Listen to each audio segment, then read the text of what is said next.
من ييسر على المعسرين وينفس على المكروبين ويضع دينا عن المدينين ويفك كرب المحتاجين فله من الأجر العظيم عند الله. طبعا احنا عاوزين نعرف ان مثلا اكن دي شهور وده شهر رمضان مثلا، فالأعمال الخيرية هنا وضع، وفي شهر رمضان ده وضع تاني، وضع مختلف. ربنا بيمن عليك بأيام إنك تستطيع أن تعوض فيها ما فاتك طوال العام.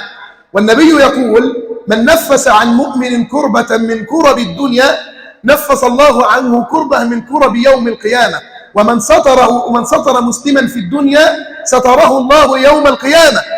ممكن يكون ليك مال عند حد وتستطيع ان انت تؤخره. ده بص، في حديث للنبي بيقول لك مثلا ايه، اكن انت من يوم 1 ليوم 10 المفروض يجي لك المال ده، او مثلا انت معاك الفلوس مفروض تاخد حقك في يوم في شهر 1، فجيت لقيته ظروفه صعبة فأجلت لشهر مثلا 5، لشهر 2، لشهر 3.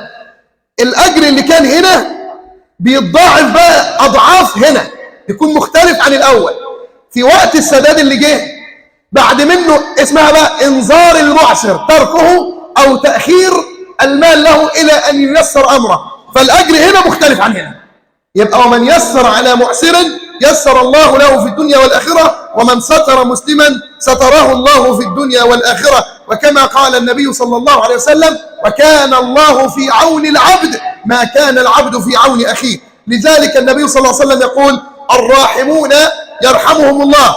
ومن أفضل الأعمال عند الله قربة إلى الله أن تتقرب إلى الله بالعطف على اليتامى. قال النبي صلى الله عليه وسلم: أنا وكافل اليتيم في الجنة كهاتين، وأشار بإصبعيه السبابة والوسطى. ويقول النبي في حديث آخر: إن أردت أن يلين قلبك فامسح على رأس اليتيم، فامسح على رأس اليتيم يلين قلبك وتقضى حاجتك. أنت متخيل؟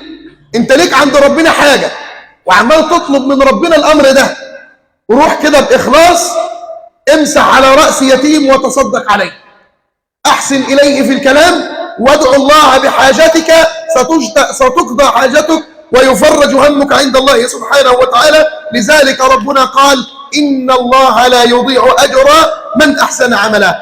ما تستصغرش عمل الخير. اوعى تقول إن مثلا العمل ده يعني هيعمل إيه. النبي صلى الله عليه وسلم بين لنا في الحديث الشريف إن كل شيء عند ربنا مسجل بفعل خيرات.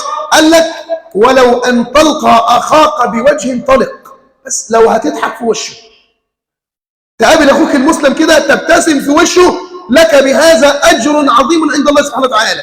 يعني معقولة أنت عارف نظرة العين دي ممكن تحيي روح وممكن تموت روح. الكلمة اللي أنت بتقولها دي ممكن تحيي روح وممكن تموت روح. واحد دخل عند مريض وبص له كده: يا نهار أبيض، ده أنت حالك صعب خالص، الله أعلم أنت هتقوم ولا مش هتقوم. الراجل مات بالكلمة دي جابت أجله. وواحد تاني دخل على المريض: ما شاء الله، اللهم بارك، ده الكلام اللي بيقوله كله غلط، ده أنت ما شاء الله، إيه ده يا عم، ده أنت قربت تقوم، ده أنت كذا، ده أنت كذا.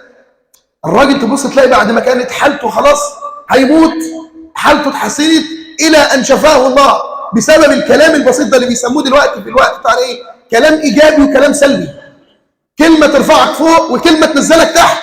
نظرة عين كده بتنظرها إلى شخص يعني بتجله، ونظرة عين بتستحقره. كل ده له أجر عند الله وله عقاب عند الله. نعم.